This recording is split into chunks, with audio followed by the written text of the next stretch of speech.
திரு சாமிநாதன், 3ஆம் கட்ட சிபிஐ விசாரணை முடிந்த பிறகு கையெல்லாம் ஆட்டிக்கிட்டே இன்றைக்கு விஜய் வெளியே வந்தார். இந்த உடல் மொழி சொல்லும் செய்தி என்ன? இல்ல, உடல் மொழியை பொறுத்தவரை அவர் சிபிஐ விசாரணையில தான் ரொம்ப ஒரு மென்மையாக தான் நான் அணுகிவிட்டு வந்திருக்கேன், எனக்கு எந்த அழுத்தமும் இல்லை, நான் எந்த கூட்டணிக்கும் போக மாட்டேன் அப்படிங்கிறதுனால ஒரு உற்சாகமானது தானே அந்த கையசைத்தல் என்று சொல்வது. சோ அவர் கூட்டணிக்கு மென்மையா அணுகிறது சிபிஐ பொசிஷன்ல இருந்து பார்க்கணுமா, விஜய் பொசிஷன்ல இருந்து பார்க்கணுமா? இல்ல விஜய் எனக்கு எந்த அழுத்தம் கொடுத்தா நான் கூலா இருக்கேன் அப்படிங்கிற மனநிலையில அவர் சொல்ல விரும்புகிறார். நான் என்னுடைய மனநிலை அதே ஒரே மனநிலையில தான் இருக்கு, நான் எந்த அழுத்தத்துக்கும் உட்படலைங்கிற ஒரு மெசேஜ் சொல்றாரு. அவர் அவங்க அழுத்தமே கொடுத்திருக்கலாம், பட் அவர் ஏற்கனவே கடந்த காலங்களில் பேசுகிற பொழுதே மேடையில் குறிப்பிட்டிருந்தார், இந்த எனக்கு யாராவது அழுத்தம் கொடுக்க முடியுமா அப்படிங்கிற துணியில தான் பேசியிருந்தார். இல்ல, நீங்க சிபிஐ விஜய் இடையிலான உறவுல இருந்து பேசுறீங்க, சிபிஐ விஜய் இடையிலான இந்த உறவு நிலையிலிருந்து பேசுறீங்க. நான் பாஜக விஜய் இடையிலான உறவு நிலையிலிருந்து இதை எப்படி அணுகுறீங்க? இல்ல, அதுதான் பாஜக தொடர்ந்து அவருக்கு அழுத்தம் கொடுப்பதனுடைய வெளிப்பாடு தான் சிபிஐ விசாரணைக்கு அழைப்பதில் இருந்து எல்லா விஷயமே. பட் விஜய் அந்த கூட்டணிக்குள் போகவே மாட்டார், அதுதான் அவர் அந்த ஒரு உற்சாகமா தானே கையெழுத்து. அதுதான் சொல்லுதா அந்த உடல் மொழி, டாட்டா சொல்லிட்டு வெளியில அதுதான் சொல்லுது, நான் கூட்டணிக்கு போகலன்னு தான் சொல்லுது உடல் மொழி. ஆமா, சரி, போலன்னு தான் சொல்லுது. அதுக்கு இன்னொரு மிக முக்கியமான காரணம், விஜய் தரப்பை ஏன் இந்த தகவலை கசிய விடுறாங்கன்னா அதுக்கு ஒரு விஷயம் கூட சொல்ல விரும்ப மாட்டேன் சார். போன வாரம் வரைக்கும் காங்கிரஸால விஜய் கைவிடப்பட்டுட்டாருன்னு பேசப்பட்டிருந்தது. அந்த களத்தை இன்னைக்கு எப்படி தாவேக்கா மாத்திருக்காங்கன்னா, விஜய்க்காக பாஜகவும் அதிமுகவும் காத்திருக்குன்னு மாத்திருக்காங்க. அவ ஏறக்குறைய தன்னுடைய ஒரு இழப்புல இருந்து தனக்காக இன்னொருத்தவங்க காத்திருந்தாங்க அப்படிங்கக்கூடிய ஒரு நினைப்பை உருவாக்கியிருக்காங்க. சோ அதற்காக தான் அவர்கள் தொடர்ந்து பாஜக எங்களுக்காக காத்திருக்கு, பாஜகக்குள்ள போவாரா போக மாட்டாரா என்பது போன்ற பேசுபொருட்கள் தொடர்ந்து வெளிவரதுக்கான ஒரு காரணமா பாக்குறேன். ஒன்று. இன்னொன்று, அவர் மிதமிஞ்சின இடம் தான் கேட்பார்.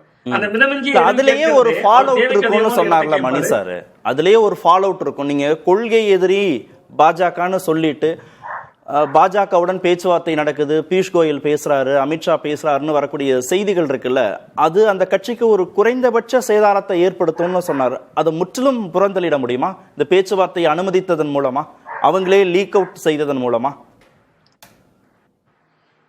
இல்ல, நிச்சயமா ஒரு சிறிய சேதாரம் இருக்கும். பட் இந்த சேதாரம் என்பது இப்ப நமக்கு தெரியுது, ஒரு சேதாரமாக தெரியுது. பட் அவர் கடைசி வரை கூட்டணிக்குள்ளே போகாம களத்துக்கு வெளியில நின்னார்னா, பாஜக இவ்வளவு தூரம் பேசினாங்க, ஆன பிறகு விஜய் போகல அப்படிங்கிற அடுத்ததாக அந்த வியூகத்தை அவர்கள் வகுக்க வாய்ப்பு இருக்குல்ல. சோ அதுவும் அவங்களுக்கு ஒரு வகையில ஒரு சின்ன லாபமாக அமையலாம். மணிசார் அவர்கள் குறிப்பிடுகிற கருத்துப்படி ஒரு சிறிய சேதாரமும் இருக்கும், அது இப்ப இடைக்கால சேதாரமாக நிச்சயமா இருக்கும். இன்னொன்று, விஜயை பொறுத்த வரைக்கும் பாஜக கூட்டணிக்குள்ள தன்னை உள்ளே இணைக்க முடியாத அளவுக்கு ஒரு பெரிய எண்ணிக்கையை கேட்பார். 80 சீட்டு தாங்க, 70 சீட்டு தாங்கிறது தான் படித்து நிற்பார். இப்ப விஜய் நான் வரலன்னு சொல்ல மாட்டார், பாஜக கிட்ட சொன்னா அழுத்தம் வரும், நான் வர்றேன் எனக்கு இவ்வளவு இடத்த தாங்கன்னு கேட்பார். அந்த இடத்துக்கு எடப்பாடி பழனிசாமி அவர்கள் சம்மதிக்க மாட்டார். அப்ப பாஜக கிட்டையும் தன்னோட கருத்தையும் கூடுதல் தொகுதிகள்ங்கிறத சொல்லிட்டாரு. அப்ப பாஜகவினுடைய பார்வையில அணுகுனா விஜய் வர்றேன்னு தாங்க சொன்னாரு, ஆனா எடப்பாடி பழனிசாமி அவர்கள் சம்மதிக்கல அப்படிங்கிற ஒரு விஷயத்தை அவர் விஜய் உள்ளுக்குள்ள விதைக்க முயற்சி பண்ணுவார். சோ தன்னை பாதுகாத்துக் கொள்கிறார் இதன் வழியா விஜய் அப்படின்னு தான் பாக்குறேன். பட் அவர் அந்த அலைன்ஸ்குள்ள போனாருன்னா அது ஒரு மிகப்பெரிய தாக்கத்தை ஏற்படுத்தும். பட் விஜய் அந்த அலைன்ஸ்குள்ள போக மாட்டார் அப்படின்னு தான் நான் இந்த இடத்துல பாக்குறேன். இல்ல, யாருக்கு தாக்கத்தை ஏற்படுத்தும்? இல்ல, விஜய் ஒருவேளை அந்த கூட்டணிக்குள் போனார்னா திமுக கூட்டணிக்கு நெருக்கடியை தான் ஏற்படுத்தும். நீங்க அவர் கிட்டத்தட்ட விஜய் அந்த அணி பக்கம் நகர்ந்தார்னா சிறுபான்மையினர் ஓட்டுகள் மீண்டும் திமுகவை நோக்கியே போய்விடும், மோடி எதிர்ப்பு பாஜக எதிர்ப்பு என்கிற ஓட்டுகள் போய்விடும். பட் விஜய் என்கிற ஒரு நட்சத்திர முகம் இருக்குல்ல சார், அது ரூட் லெவல்ல நிறைய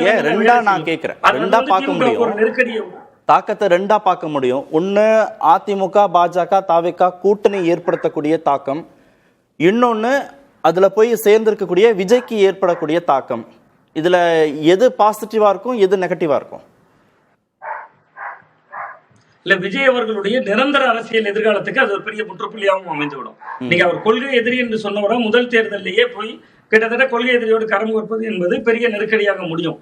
ஆனா இதுல மிக முக்கியமான ஒரு இடம் இருக்கு சார். அதாவது கிட்டத்தட்ட விஜய் ஒரு தொகுதிக்குள்ள அதிமுக பாஜகவோட கைகோர்த்தாருன்னா அவங்களுக்கு அதிமுக ஓட்டுல இருந்து 50,000 ஓட்டு வரணும். ஆனா விஜய் போய் கைகோர்த்ததுனால அதிமுகவுக்கு விஜய் தரப்புல இருந்து ஒரு 10,000 ஓட்டு வந்தாலே ஜெயிச்சிருவாங்க. அதிமுக அலைன்ஸ் கொஞ்சம் தானே பின்னங்கி இருப்பாங்க, ஏடிஎம்கே பிஜேபி அலைன்ஸ்ங்கிறது.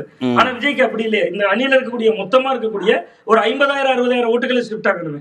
அப்ப அந்த இடம் வந்து விஜய்க்கு பெரிய நெருக்கடியா இருக்கும். இப்ப 50 கொடுத்தா 40 ஜெயிப்பாரு, 35 ஜெயிப்பாரு அப்படிங்கறதுல எனக்கு உடன்பாடு இல்லை. ஆனா அதிமுக பாஜகவுக்கு தான் அது லாபமாக இருக்கும். ஏன்னா தொகுதிக்கு 10,000 ஓட்டோ 15,000 ஓட்டு தான் உங்களுக்கு தேவை.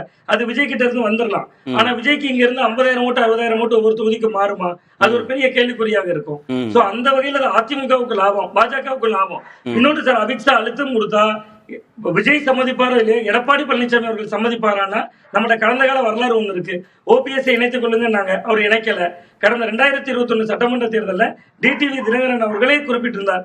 அப்பவே அமித்ஷா முயற்சி எடுத்தார், எடப்பாடி பழனிசாமி அவர்கள் சம்மதிக்கல. அப்பொழுதே 2019 மீண்டும் அசுரபலத்தோடு 2வது முறை வெற்றி பெற்றிருந்தது பாஜக. அப்பவே எடப்பாடி பழனிசாமி அவர்கள் சம்மதிக்கல. ஒரு சொந்த கட்சிக்குள்ளேயே சம்மதிக்கல. நீங்க விஜய் அவர்கள் கூட்டு வந்து 70 சீட்டு கொடுங்க, 80 சீட்டு கொடுங்கன்னா அவர் நிச்சயமா சம்மதிக்க மாட்டார். எடப்பாடி பழனிசாமி அவர்கள் அதையே இவ்வளவு வளர விட்டாங்க. விஜய் தரப்புல இருந்து லீக் அவுட் பண்றாங்கன்னு சொல்றீங்க. பாஜகவும் அதிமுகவும் கூட்டணிக்காக காத்திருக்குன்னு. விஜய்க்கு அது மைலேஜ். காங்கிரஸ் வரலைங்கிற அந்த இடைவெளியை நிரப்புவதற்கு, கொஞ்ச நாள் ஊடக வெளிச்சம் கிடைப்பதற்கு அது அவங்களுக்கு மைலேஜ். சரி, அதிமுக பாஜகவுக்கு இது செட்பேக் தானே? ஏன் வளர விடுறாங்க? பாஜகவும் ரொம்ப ஸ்ட்ராங்கா மறுக்கல, அதிமுக தரப்புல இருந்தும் நாங்க விஜய்க்கெல்லாம் காத்திருக்கலங்கன்னு மறுக்கல. ஏன் அமைதியா இருக்காங்க? வந்தா நல்லதுன்னு நினைக்கிறாங்களா, இல்ல மறுக்க முடியாத இடத்துல இருக்காங்களா? இல்ல, வந்தால் நல்லது என்கிற ஒரு பார்வை இருக்கும். அது தொகுதிகள் ஒரு 30 தொகுதிக்குள்ள கூட்டிட்டு வந்தீங்கன்னா வரவேற்கலாம் அப்படிங்கிற நிலைப்பாடுல இருக்கலாம் அண்ணா திராவிட முன்னேற்ற கழகத்தினுடைய தலைமை. நீங்க தொகுதிகளுடைய எண்ணிக்கை தான் இங்க பிரச்சனை. நீங்க விஜய் கேட்கிற தொகுதிகளை கொடுத்தா, ஏற்கனவே அந்த கூட்டணிக்குள்ள அமமுக, பாஜகவுக்கு ஏற்கனவே காங்கிரஸுக்கு 28 சீட்டு கொடுத்துட்டாங்க. அப்ப 11% ஓட்டை நாங்க காட்டியிருக்கோம், எங்களுக்கு 28வது வேணும்னு கேட்பாங்க. அப்ப அந்த எண்ணிக்கையோடு ஒப்பிடுகிற பொழுது அதிமுக போட்டியிடுகிற எண்ணிக்கையே குறைந்து விடும். சோ அந்த இடத்துலதான் அதிமுக என்ன நினைக்கிறாங்கன்னா, வந்தா வரட்டும், 30 சீட்டுக்குள்ள கூட்டு வந்தீங்கன்னா கூட்டுவாங்கன்னு சொல்லுவாங்க. சோ அப்படியான ஒரு வருகைக்காக அதிமுக காத்திருக்கலாம். ஆனா விஜய்க்காகவே முழுக்க காத்திருக்க மாட்டாங்க. அதனாலதான் தொகுதி பங்கீட்டு குழு எல்லாம் கூட இன்னைக்கு அமைச்சிருக்காங்க. திரு மணி, இது சாத்தியமா? அது நடந்திருக்கிறதுக்கு சாத்தியமா? வெறும் 35 தொகுதிகளை ஒத்துக்கொண்டு திரு விஜய் வருவாருங்கிறதுனால அதிமுக தரப்புல இருந்தும் பாஜக தரப்புல இருந்தும் இந்த செய்தி லீக் அவுட் பண்ணப்படுது தாவேகா தரப்புல இருந்து தெரிஞ்சும் அமைதியா இருந்தாங்களா? அப்படிதான் இருக்குது. அவங்க அதிமுக பாஜக கூட்டணி பர்செப்ஷன் வைஸும் ப்ராக்டிக்கலாகவும் இன்னைக்கு வந்து பின்னடைவில் தான் இருக்குது. திமுக கூட்டணி பர்செப்ஷன்லையும் ப்ராக்டிக்கலாகவும் முன்னால தான் இருக்காங்க. ஆனா விஜய் வந்தாதான் ஜெயிக்க முடியும், அதனால தான் ஏற்படுத்துறதே பின்னடைவு. அதுதாங்க, அதனால தான் வந்து விஜய் எப்படியாவது வருவாரான்னு தான் இவங்க காத்துட்டு இருக்காங்க. ஒரு எடப்பாடி ஒரு மாதிரி வந்து கன்சோல் ஆயிட்டார், வராட்டியும் பரவாயில்ல. பட் பிஜேபி அதை ஏத்துக்க தயாரா இல்லை. அவங்க எப்படியாவது விஜய் உள்ள கூட்டணும் வரும் தான் நினைக்கிறாங்க. அதனால தான் வந்து இந்த டாக்ஸை வந்து அலோவ் பண்ணுறாங்க. இது வந்து விஜயும் அதை அலோவ் பண்ணுறாரு. எனக்கு என்னமோ அது வராதுன்னு தோணுது. அவர் சொன்ன மாதிரி எடப்பாடி ஒப்புக்கொள்ள மாட்டார். அமித்ஷா எவ்வளோ அழுத்தம் கொடுத்தாலும், விஜயே இறங்கி வந்தாலும் எடப்பாடி ஒப்புக்கொள்ள மாட்டார், விஜயும் ஒப்புக்கொள்ள மாட்டார் தான் நினைக்கிறது. 11th அவர் உங்களுக்கு வந்து இதுக்கப்புறம் போய் நீங்கள் வந்து 80 சீட்டுன்றதா 60 சீட்டோ 40 சீட்டோ கஷ்டம். வாய்ப்புகள் பர்செப்ஷன் வைஸ் உங்களுக்கு ப்ராபபிலிட்டி தியரி படி பார்த்தீங்கன்னா வாய்ப்பு குறைவு. தாவேக்கா இந்த பக்கம் உள்ள வரத்துக்கு வாய்ப்பு குறைவு. அதை நம்ம பார்க்கணும். நம்ம வந்து ராம்கி, ஓட் டிரான்ஸ்ஃபர் குறித்து சாமிநாதன் சொல்லும்போது, தாவேகா அதிமுக பாஜக கூட்டணிக்குள்ள போனா அதிமுக பாஜகவுக்கு லாபம், விஜய் ஓட்டு இந்த பக்கம் வரும். ஏன்னா 5000 ஓட்டு 10,000 ஓட்டு வர்றது ஈஸி. இந்த பக்கத்துல இருந்து 50,000 ஓட்டு அந்த பக்கம் நகர்வதற்கு வாய்ப்பு இல்லை அப்படின்னு சொன்னார். ஓட் டிரான்ஸ்ஃபர் நடக்கிறதுக்கு சாத்தியக்கூறுகள் இல்லையா? இல்லை, டிபெண்ட்ஸ் அந்த ஏரியா பொறுத்த வரைக்கும். சென்னை போன்ற நகரங்களில் திமுக ரொம்ப டபுள் ஸ்ட்ராங்காக இருக்குது. ஸோ இப்போ அதை எதிர்த்து நிற்கிறவங்க வந்து கண்டிப்பாக வந்து நீங்கள் தாவேகா தனியாகவோ இல்லை பாஜக நின்றுச்சுங்களேன், அப்போ ஓட்டு ஸ்பிட் ஆகும். இப்போ அதிமுக கூட குறைவான தொகுதியில் தான் சென்னையில் போட்டியிடுன்னு நினைக்கிறேன். ஸோ இப்போ எல்லாம் சேர்ந்து ஒரு அணியாக நிற்கும்போது திமுகவுக்கு ஒரு சரியான ஒரு பயங்கர ஒரு கவுண்டர் கொடுக்க முடியும். பட் இது சென்னையோட நிலவரம். இதே நீ சென்னையை தாண்டி போகும்போது நிலைமை மாறு, தொகுதியில் மாறு. சில இடங்களில் இப்போ தாவேகா பிரசன்ஸே இல்லை. அப்போ வந்து நீங்கள் அப்படி பார்க்கும்போது நகரங்களில் பெரும்பாலான நகரங்களில் பாஜக போட்டியிட விரும்புது. அப்போ அந்த இடத்துல தாவேகாவோட சப்போர்ட்டில் வந்தால் சரியாக இருக்குங்கிறாங்க. ஆனால் தாவேகா இது வரைக்கும் தன்னை கொள்கை எதிரியாக முன்னிலை நிறுத்திவிட்டு அவங்களுடைய அடிப்படை ஆதாரமே வந்து சிறுபான்மை இளைஞர் வாக்குகள் அப்படிங்கும்போது அவங்க எந்த அளவுக்கு ஜெல்லா ஆவாங்க, அது இந்த 38 நாள் நடக்குமா, அதெல்லாம் வேற விஷயம். பட் அவங்களுக்கான ஸ்ட்ரென்த் பார்க்கும்போது இது வந்து அதிகமாக பாஜக தான் கவலைப்படும். பாஜக தான் அவங்களுடைய ஓட்டு டிரான்ஸ்ஃபர் ஆகணும்னு எதிர்பார்க்குறாங்க. தாவேகா ஓட்டு நமக்கு வரணும்னு எதிர்பார்க்குறாங்க. இப்போ நீங்கள் இப்போ மயிலாப்பூர்லேயே நம்ம பார்த்து நிறைய பேர், நீங்கள் வந்து 2வது இடத்துக்கு தாவேகா வந்துட்டு நிறைய பேர் பேசினாங்கல்ல, நீங்கள் வந்து அதிமுக பின்தள்ளி விட்டு வந்துட்டுங்கும் போது தீவிரமா பாஜக விசுவாசிகளே எடப்பாடியை விட விஜய் ப்ரிஃபர் பண்ண காட்சிகளை நம்ம பார்த்தோம். ஸோ அதனால அவங்களுக்கு பாஜக தயாராக இருக்கிறது. பட் தாவேகா எந்த அளவுக்கு அவங்க மாற்றாங்கன்னா அவங்களும் வந்து அவங்களுடைய அடிப்படை கட்டுமானங்கிறது வேறு. அப்ப அது எந்த அளவுக்கு வருவாங்கிறது என்ன கணக்கு பிரின்? பாஜகவுக்கு தாவேகா வாக்குகள் போகும்னா கொள்கை எதிரின்னு அறிவிச்சிருக்கிறாரு. ஆனா கூட்டணி வச்சா தாவேகா வாக்கு பாஜகவுக்கு போகும், ஆனா பாஜக அதிமுக வாக்கு தாவேகாவுக்கு போகாதுன்னு சாமிநாதன் ஒரு கணக்கு சொன்னார்.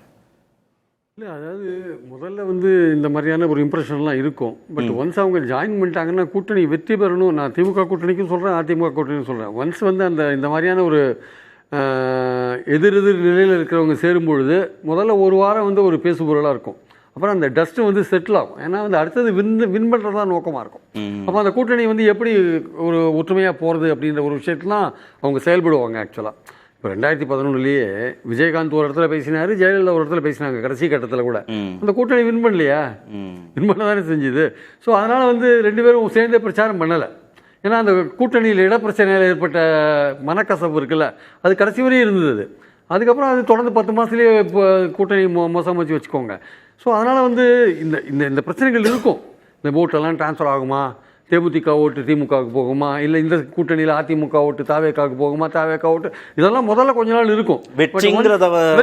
நோக்கம் வரும்போது இது போகும். ஆனால் இங்கே அடிப்படையான விஷயம் என்னென்னா, இது பேசிக்கலாகவே வந்து இந்த கூட்டணி வந்து ஜெல்லாத்துக்கான வாய்ப்புகள் கொஞ்சம் குறைவாக இருக்கு. ஏன்னா வந்து தாவேகாவுடைய போஸ்டர் தான் இதுவரையும் எடுத்து அவங்க நிலைப்பாடு இருக்குல்ல, தாங்கள் தான் திமுகவுக்கு நேர் எதிரான போட்டி, அதிமுக காமெடி பண்ணாதீங்க, உள்ள வராதிங்க, அதிமுக டெலீட் பண்ண மக்களால் டெலீட் பண்ண விஷயங்கள் இதெல்லாம் களத்திலே இல்லை, இதெல்லாம் நீங்கள் வந்து எக்ஸ்ட்ரீம் லெவலில் போய் பேசிட்டீங்க. நீங்கள் இப்போ நீங்கள் திருப்பி அங்கே போக முடியாது. அதிமுக அதை விரும்புதோ விரும்பலையோ பிரச்சனை இல்லை.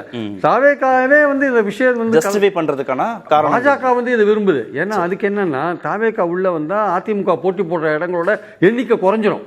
அதனால் குறையும் போது அவங்களுக்கு கூட்டணி ஆட்சியை நோக்கி போகும். இப்போ இனிமே என்ன ஒர்க் அவுட் ஆகும்னா தாவேகா போல வச்சுக்கோங்களேன், இனிமேல் போஸ்ட் எலெக்ஷனில் இழுபறி வந்தால் தாவேகா இழுக்கலாமான்னு அந்த ஆங்கிள் தான் யோசிக்க ஆரம்பிப்பாங்க இனிமேல். சரி.